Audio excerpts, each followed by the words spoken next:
Fact and fiction. There's a lot of folks going around talking about the Common Core standards, fact and fiction.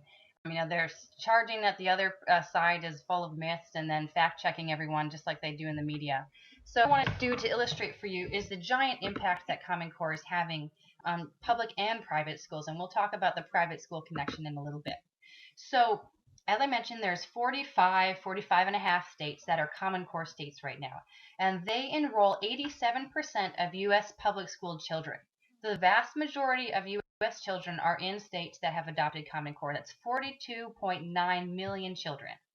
So 5.5 million kids are in private schools, and there are 6.6 million in non-Common Core public schools. So there's 6.6 million in the states like Texas, Alaska, and Virginia. But many kids in private schools, and especially Catholic schools, many kids in non-Common Core public schools are going to use Common Core textbooks and classroom materials anyway, because now all of the education publishers, that's all they're publishing.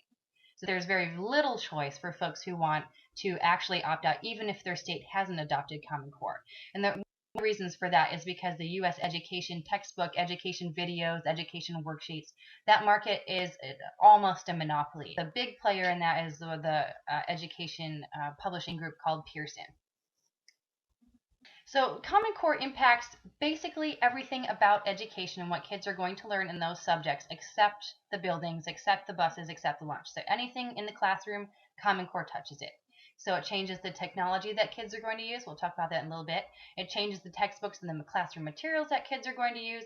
It changes how teachers are going to be trained both in college and then professional development once they get into the workforce, or current teachers who of course aren't in college anymore.